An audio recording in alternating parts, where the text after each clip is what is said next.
بندوں کو خدا کی طرف سے بہت احسان کا مہینہ مبارک۔ الحمدللہ وحدہ والصلاة والسلام علی من لا نبی بعدہ وعلی آلہ واصحابہ اجمعین، اما بعد فاعوذ باللہ من الشیطان الرجیم، بسم اللہ الرحمن الرحیم۔ رب اشرح لی صدری ویسر لی امری واحلل عقدۃ من لسانی یفقہوا قولی۔ میں آپ تمام ناظرین کا استقبال کرتی ہوں۔ السلام علیکم ورحمۃ اللہ وبرکاتہ۔ سب سے پہلے آپ تمام ناظرین کو میں رمضان المبارک کی مبارکباد دیتی ہوں۔ رمضان وہ مہینہ ہے جس میں اللہ سبحانہ و تعالیٰ نے قرآن مجید کو نازل کیا۔ رمضان بہت ہی رحمتوں اور برکتوں کا مہینہ ہے۔ ہم تمام مسلمان اس ماہ رمضان المبارک کے مہینے میں زیادہ سے زیادہ نیکیاں اور اجر و ثواب کما سکتے ہیں۔ اس مہینے میں خاص طور پر خواتین کے لیے رمضان سے متعلق روزے کے مسائل پر انشاءاللہ گفتگو کروں گی۔ میری نشست کا عنوان ہے روزے کے مسائل قرآن و حدیث کی روشنی میں۔ آئیے سب سے پہلے صوم کا معنی اور مفہوم سمجھنے کی کوشش کرتے ہیں۔ صوم لغت میں رکنے کو کہتے ہیں۔ شرعاً ایک عبادت کا نام ہے جس میں ایک مسلمان مرد و عورت صبح سے لے کر غروب آفتاب تک کھانے پینے اور جماع سے رک جاتا ہے۔ سال میں ایک مہینہ ایسا روزہ رکھنا ہر مسلمان پر فرض ہے۔ عورتوں کے لیے اور مریض اور مسافر کے لیے رعایت ہے جو مذکور ہوں گی۔ اس مہینے کو رمضان کہا جاتا ہے جو رمز سے مشخص ہے۔ اس مہینے کو رمضان کہا جاتا ہے جو رمز سے مشق ہے، جس کے معنی جلنے کے ہیں۔ جس سال رمضان کے روزے فرض ہوئے وہ سخت گرمی کا تھا، اس لیے لفظ رمضان سے موسوم ہوا۔ بعض نے کہا اس ماہ روزے رکھنے والوں کے گناہ جل جاتے ہیں۔ رمضان کے روزوں کی فرضیت قرآن مجید سے ثابت ہے، جیسا کہ امام بخاری رحمہ اللہ نے یہاں آیت قرآنی لائے ہیں۔ جو شخص رمضان کے روزوں کی فرضیت کا انکار کرے وہ کافر ہے۔ علامہ شوکانی رحمہ اللہ فرماتے ہیں روزے لغت میں رک جانا اور شریعت میں مخصوص شرائط کے ساتھ ایک مخصوص وقت میں مخصوص طور پر رک جانا ہے۔ ماہ رمضان سن 2 ہجری میں فرض ہوا۔ صوم کا معنی روزے کا مطلب رک جانا اور عبادت کرنا ہے۔ آئیے اب ہم کتاب الصوم باب نمبر 1 رمضان کے روزوں کی فرضیت کو سمجھنے کی کوشش کرتے ہیں۔ اگر آپ پڑھیں گے سورہ بقرہ سورہ نمبر 2 آیت نمبر 183، اعوذ باللہ من الشیطان الرجیم، بسم اللہ الرحمن الرحیم، یا ایہا الذین آمنوا کتب علیکم الصیام کما کتب علی الذین من قبلکم لعلکم تتقون۔ اللہ تعالیٰ فرماتے ہیں اے ایمان والو، تم پر روزے اسی طرح فرض کیے گئے ہیں جس طرح تم سے پہلے کے لوگوں پر فرض کیے گئے تھے، تاکہ تم تقوی اختیار کرو۔ اور اللہ سبحانہ و تعالیٰ اس آیت میں روزے کا مقصد بتاتے ہیں۔ روزے کا مقصد تقوی اختیار کرنا ہے۔ روزے کا مقصد پرہیزگاری ہے۔ روزے کا مقصد گناہوں سے بچنا ہے۔ اگر آپ پڑھیں گے صحیح بخاری جلد نمبر 3 کتاب الصوم حدیث نمبر 1891، طلحہ بن عبید اللہ رضی اللہ عنہ نے ایک اعرابی پریشان حال میں بکھرے ہوئے بال رسول اکرم صلی اللہ علیہ وسلم کی خدمت میں حاضر ہوا۔ اس نے پوچھا یا رسول اللہ بتائیے مجھ پر اللہ تعالیٰ نے کتنی نمازیں فرض کی ہے؟ آپ صلی اللہ علیہ وسلم نے فرمایا 5 وقت کی۔ یہ اور بات ہے کہ تم اپنی طرف سے نفل پڑھ لو۔ پھر اس نے کہا بتائیے اللہ تعالیٰ نے مجھ پر کتنے روزے فرض کیے ہیں؟ آپ صلی اللہ علیہ وسلم نے فرمایا رمضان کے مہینے کے، اور یہ بات ہے کہ تم خود اپنے طور پر کچھ نفلی روزے بھی رکھ لو۔ پھر اس شخص نے پوچھا اور بتائیے زکوٰۃ کس طرح مجھ پر فرض ہے؟ آپ صلی اللہ علیہ وسلم نے اسے شرع الاسلام کی باتیں بتا دی۔ جب اس اعرابی نے کہا اس ذات کی قسم جس نے آپ کو عزت دی، نہ میں اس سے جو کچھ اللہ تعالیٰ نے مجھ پر فرض کر دیا ہے کچھ بڑھاؤں گا نہ گھٹاؤں گا۔ اس پر نبی اکرم صلی اللہ علیہ وسلم نے فرمایا اگر اس نے سچ کہا ہے تو یہ مراد کو پہنچ گیا، یا آپ نے یہ فرمایا کہ اگر سچ کہا ہے تو جنت میں جائے گا۔ اس حدیث کی تشریح، اس دیہاتی کا نام حمام بن ثعلبہ تھا۔ اس حدیث سے رمضان کے روزوں کی فرضیت ثابت ہوئی۔ امام بخاری رحمہ اللہ نے اس مقصد کے تحت یہاں اس حدیث کو نقل فرمائی ہے۔ اس حدیث سے ہمیں یہ بھی پتہ چلتا ہے کہ نبی اکرم صلی اللہ علیہ وسلم اس دیہاتی شخص کو کس طریقے سے نوافل عبادت کی طرف راغب کروا رہے تھے۔ اللہ کے نبی صلی اللہ علیہ وسلم نے اس شخص سے کہا، اگر تم چاہو تو نوافل عبادت کر سکتے ہو۔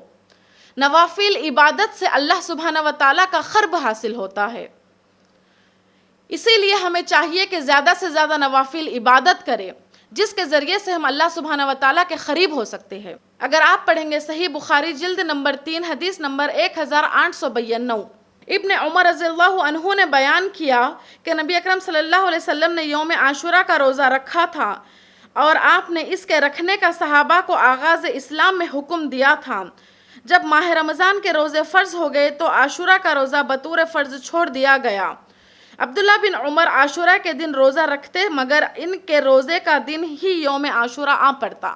یوم عاشورہ سے مراد محرم کی 10ویں تاریخ ہے۔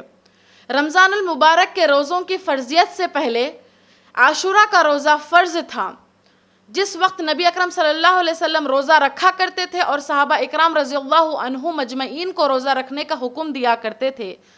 جیسا ہی رمضان المبارک کے مہینے کے روزوں کی فرضیت کا معاملہ آیا، اس وقت نبی اکرم صلی اللہ علیہ وسلم صحابہ اکرام سے مخاطب ہو کر کہے، اگر تم چاہو تو عاشورہ کا روزہ رکھ سکتے ہو، اگر چاہو تو عاشورہ کا روزہ چھوڑ سکتے ہو۔ اگر آپ پڑھیں گے صحیح بخاری جلد نمبر 3 حدیث نمبر 1893، ام المومنین عائشہ رضی اللہ عنہا نے فرمایا، قریش زمانہ جاہلیت میں عاشورہ کا روزہ رکھتے تھے، پھر نبی اکرم صلی اللہ علیہ وسلم نے بھی اس دن روزے کا حکم دیا، یہاں تک کہ رمضان کے روزے فرض ہو گئے۔ پھر نبی اکرم صلی اللہ علیہ وسلم نے فرمایا، جس کا جی چاہے یوم عاشورہ کا روزہ رکھے اور جس کا جی چاہے یوم عاشورہ کا روزہ چھوڑ دے۔ قریش زمانہ جاہلیت میں عاشورہ کا روزہ رکھتے تھے اور نبی اکرم صلی اللہ علیہ وسلم نے بھی عاشورہ کا روزہ رکھا اور صحابہ اکرام رضی اللہ عنہ مجمعین کو بھی یہی حکم دیا تھا۔ جیسا ہی رمضان کے روزوں کی فرضیت کی باری آئی، اسی وقت نبی اکرم صلی اللہ علیہ وسلم نے حکم دیا کہ تم اس روزے کو چاہے تو چھوڑ سکتے اور چاہے تو رکھ سکتے۔ آئیے اب کتاب الصوم باب نمبر 2 روزوں کے فضیلت کا بیان سمجھنے کی کوشش کرتے ہیں۔ اگر آپ پڑھیں گے صحیح بخاری جلد نمبر 3 حدیث نمبر 1894، ابو ہریرہ رضی اللہ عنہ سے روایت ہے کہ نبی اکرم صلی اللہ علیہ وسلم نے فرمایا، روزہ دوزخ سے بچنے کے لیے ایک ڈھال ہے، اس لیے روزے دار نہ فحش باتیں کرے اور نہ جہالت کی باتیں، اور اگر کوئی شخص اس سے لڑے یا اسے گالی دے تو اس کا جواب صرف یہ ہونا چاہیے کہ میں روزے دار ہوں۔ یہ الفاظ 2 مرتبہ کہہ دے، اس ذات کی قسم جس کے ہاتھ میں میری جان ہے، روزے دار کے منہ کی بدبو اللہ کے نزدیک مشک کی خوشبو سے بھی زیادہ پسندیدہ اور پاکیزہ ہے۔ اللہ تعالیٰ فرماتا ہے، بندہ اپنا کھانا پینا اپنی شہوات میرے لیے چھوڑتا ہے، روزہ میرے لیے ہے اور میں ہی اس کا بدلہ دوں گا، اور دوسری نیکیوں کا ثواب بھی اصل نیکی کے 10 گنا ہیں۔ اس حدیث سے ہمیں یہ پتہ چلتا ہے کہ جب ہم روزہ رہتے ہیں تو ہمیں فحش باتوں سے، گالی گلوچ سے، جاہلانہ حرکت سے دور رہنا چاہیے۔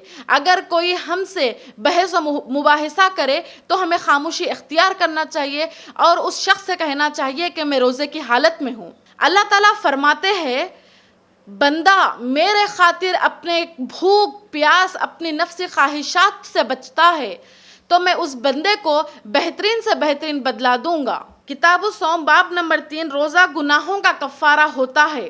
اگر آپ پڑھیں گے صحیح بخاری جلد نمبر 3 حدیث نمبر 1895، عمر رضی اللہ عنہ نے پوچھا، فتنے کے متعلق رسول اکرم صلی اللہ علیہ وسلم کی حدیث کسی کو یاد ہے؟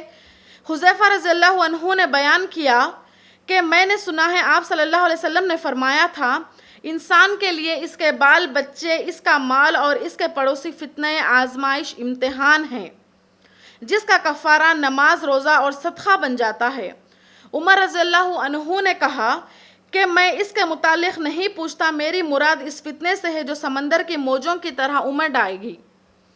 اس پر حذیفہ رضی اللہ عنہ نے کہا کہ آپ کے اور اس فتنے کے درمیان ایک بند دروازہ ہے، یعنی آپ کے دور میں وہ فتنہ شروع نہیں ہوگا۔ عمر رضی اللہ عنہ نے پوچھا وہ دروازہ کھل جائے گا یا توڑ دیا جائے گا؟ حذیفہ رضی اللہ عنہ نے بیان کیا توڑ دیا جائے گا۔ عمر رضی اللہ عنہ نے فرمایا کہ پھر تو قیامت تک کبھی بند نہ ہو پائے گا۔ عمر رضی اللہ عنہ نے فرمایا کہ پھر تو قیامت تک کبھی بند نہ ہو پائے گا۔ ہم نے مسروق سے کہا آپ حذیفہ رضی اللہ عنہ سے پوچھئے کہ کیا عمر رضی اللہ عنہ کو معلوم تھا کہ وہ دروازہ کون ہے؟ چنانچہ مسروق نے پوچھا تو آپ نے فرمایا ہاں، بالکل اس طرح انہیں علم تھا جیسے رات کے بعد دن کے آنے کا علم ہوتا ہے۔ تشریح: اس حدیث میں نماز کے ساتھ روزے کو بھی گناہوں کا کفارہ کہا گیا ہے۔ یہی باب کا مقصد ہے۔ یہاں جن فتنوں کی طرف اشارہ ہے ان سے وہ فتنے مراد ہے جو خلافت کے شروع میں ہوئے تھے، اور آج ان فتنوں کے خطرناک اثرات امت میں افتراق کی شکل میں باقی ہے۔ عمر رضی اللہ عنہ نے اپنی فراست کی بنا پر جو کچھ فرمایا تھا وہ حرف با حرف صحیح ثابت ہو رہا ہے۔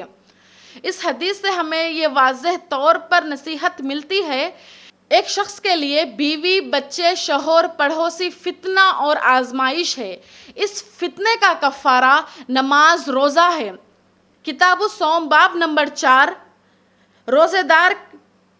روزے داروں کے ریان نامی ایک دروازہ جنت میں ہوگا۔ اگر آپ پڑھیں گے صحیح بخاری جلد نمبر 3 حدیث نمبر 1896۔ سہیل بن سعد ساعدی رضی اللہ عنہ نے بیان کیا کہ نبی اکرم صلی اللہ علیہ وسلم نے فرمایا جنت کا ایک دروازہ ہے جسے ریان کہتے ہیں۔ قیامت کے دن اس دروازے سے صرف روزے دار ہی جنت میں داخل ہوں گے، ان کے سوا اور کوئی اس سے داخل نہیں ہوگا۔ پکارا جائے گا کہ روزے دار کہاں ہیں؟ وہ کھڑے ہو جائیں گے، ان کے سوا اس دروازے سے کوئی اور داخل نہیں ہوگا۔ اور جب یہ لوگ اندر چلے جائیں گے تو یہ دروازہ بند کر دیا جائے گا، پھر اس سے کوئی اندر نہیں جا سکے گا۔ اس حدیث سے ہمیں یہ پتہ چلتا ہے، جیسا کہ ہم نے ابھی پچھلی حدیث میں یہ پڑھا تھا کہ پچھلی حدیث میں ہم یہ پڑھے تھے کہ اللہ سبحانہ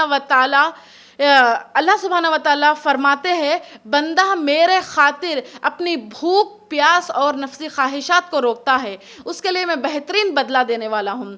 تو یہاں پر ہم اس حدیث کو مثال کے ذریعے سے سمجھ سکتے ہیں کہ اللہ سبحانہ و تعالیٰ خاص روزے دار کے لیے جنت میں ایک بہترین دروازہ بنائے ہیں جس کا نام ریان ہے۔ روزے دار اس دروازے سے جنت میں داخل ہوگا۔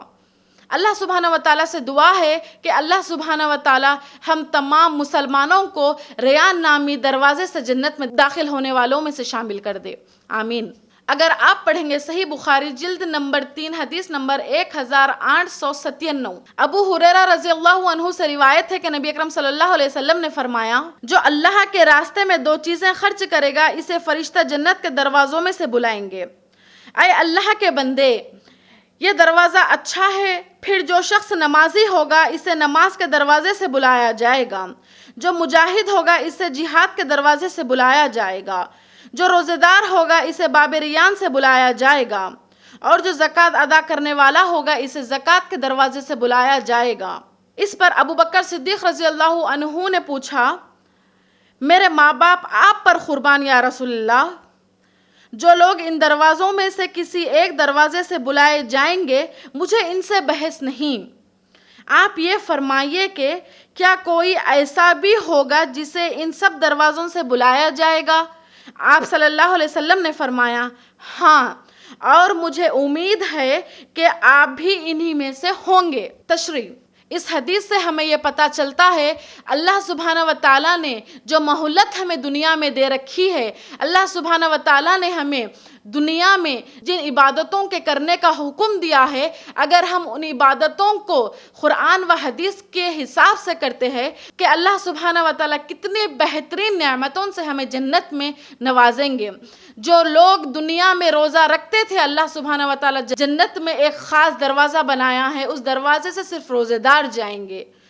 جو لوگ دنیا میں زکوٰۃ دیا کرتے تھے، اللہ سبحانہ و تعالیٰ ایسے بندوں کے لیے جنت میں خاص طور پر ایک دروازہ بنایا ہے، اس میں سے صرف زکوٰۃ دینے والے لوگ جائیں گے۔ اگر ہم دنیا میں نماز پڑھتے تھے تو اللہ سبحانہ و تعالیٰ ہم لوگوں کے لیے ایک جنت میں ایک دروازہ بنایا ہے، اس میں سے صرف نمازی جائیں گے۔ اور اگر کوئی جہاد کرنے والے ہوگے تو اللہ سبحانہ و تعالیٰ ہمارے لیے جنت میں ایک دروازہ بنایا ہے، جس میں سے اللہ کے لیے جس نے جہاد کیا ہے، ایسے لوگ اس دروازے سے جائیں گے۔ ابو بکر صدیق رضی اللہ عنہ نے اس حدیث کو سن کر نبی اکرم صلی اللہ علیہ وسلم سے پوچھا، اے اللہ کے نبی، ایسا کوئی شخص ہے جو تمام دروازوں میں سے جائے گا؟ تو اللہ کے نبی صلی اللہ علیہ وسلم نے فرمایا، ہاں ابو بکر، مجھے امید ہے کہ آپ جائیں گے۔ تو یہاں پر ابو بکر صدیق رضی اللہ عنہ کی جو اہمیت ہے، جو ابو بکر صدیق رضی اللہ عنہ کو نبی اکرم صلی اللہ علیہ وسلم نے اپنے زبان مبارک سے دنیا میں ہی بشارت دی کہ تم جنت میں ان تمام دروازوں میں سے جاؤ گے۔ اللہ سبحانہ و تعالی ہم تمام مسلمانوں کو بھی ان تمام دروازوں میں سے جانے والا بنائیں، آمین۔ کتاب الصوم باب نمبر 5، رمضان کہا جائے یا ماہ رمضان، اور جن کے نزدیک دونوں لفظوں کی گنجائش ہے۔ اگر آپ پڑھیں گے صحیح بخاری جلد نمبر 3 حدیث نمبر 1898، ابو ہریرہ رضی اللہ عنہ سے روایت ہے کہ نبی اکرم صلی اللہ علیہ وسلم نے فرمایا، جب رمضان آتا ہے تو جنت کے دروازے کھول دیے جاتے ہیں۔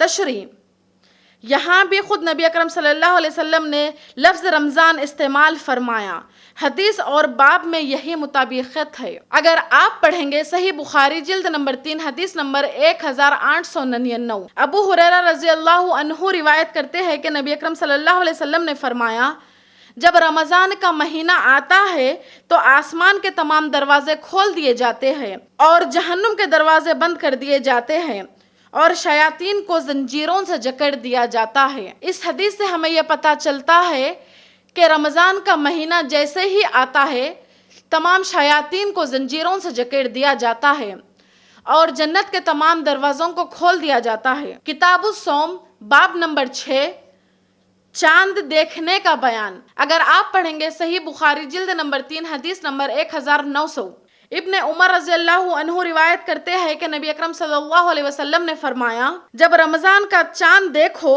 تو روزہ شروع کر دو، اور جب شوال کا چاند دیکھو تو روزہ افطار کر دو، اور اگر ابر ہو تو اندازہ سے کام کرو، یعنی 30 روزے پورے کر لو۔ اور بعض نے لیث سے بیان کیا کہ مجھ سے عقیل اور یونس نے بیان کیا کہ رمضان کا چاند مراد ہے۔